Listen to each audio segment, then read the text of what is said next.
You know, people say, oh, calorie is not a calorie. There's some very small truth to that. What you eat matters, but the most important thing is how much do you eat. All right, where's Brandon Lilly? Where's he at? Did he out us already? All right, well, take a look at Blaine back there, right? Okay, there he is, ta-da. How did he get that big? Hold on, yeah. Did he time his nutrients super scientifically? Can you imagine coming up to him at a gym after he squats 800, you're like, bro, like, what's your intro workout like? I mean, it might be something, and that might be a tiny fraction of the difference, but you don't weigh 380 without eating tons of food, or people, or whatever the hell he eats. So, if you have the question of how do I get more muscular, answer number one is to eat more than you currently eat, period. Then you can get in more of the details.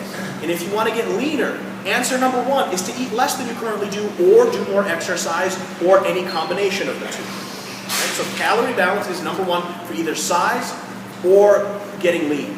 There are probably optimal rates of weight change associated with that, and thus optimal calorie deviation. So for example, it's been relatively clear so far that if you try to gain more than about 2 pounds per week of tissue, the ratio of fat to muscle starts to get interesting into the direction of muscle or fat. So if you're like, all right, time to get jacked, Dr. Israetel said I have to eat huge, and you gain 4 pounds per week of tissue, you're going to gain half a pound of muscle each week and 3.5 pounds of fat. And then later you're going to have to try to get rid of that fat, unless you're a sumo competitor, then maybe not, right? So if you're a sumo competitor, you can just ignore the next part of this talk for a little bit, right? So 1 to 2 pounds per week seems to be a good idea as a rate of weight gain, and 1 to 2 pounds a week for most people seems to get a good idea of weight loss. At 1 to 2 pounds per week of weight loss, as long as a lot of the other things are in order and you're training hard, you're probably not going to lose a whole lot of muscle. If you try to lose weight any slower than 1 pound per week, you're simply wasting your time. You could be doing it faster and not risking any muscle, right? On the other hand, if you try to lose weight a lot faster than 2 pounds per week, what ends up happening is you risk muscle loss too highly, you lose a ton of weight, and then you look like Kate Moss. Something like that, right? You get really skinny, you lose all your muscle, and you go, wow, that was great, what an awesome cutting diet, right?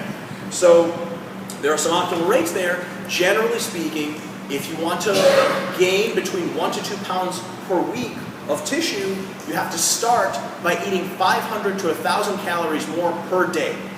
Right? So if you want to gain 1 to 2 pounds a week of tissue, which is somewhere in the good range, 500 to 1,000 calorie surplus is where you begin.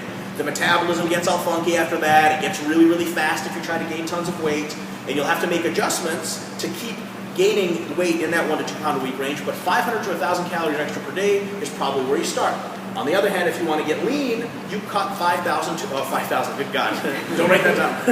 I should be negative 1,200, I guess. So you should cut 500 to 1,000 calories per day from your diet and or increase activity. Yes? So I know the 500 to 1,000 calories comes down, there's 3,500 calories in a pound to lose weight and all that, but to put on muscle, how would you get that number?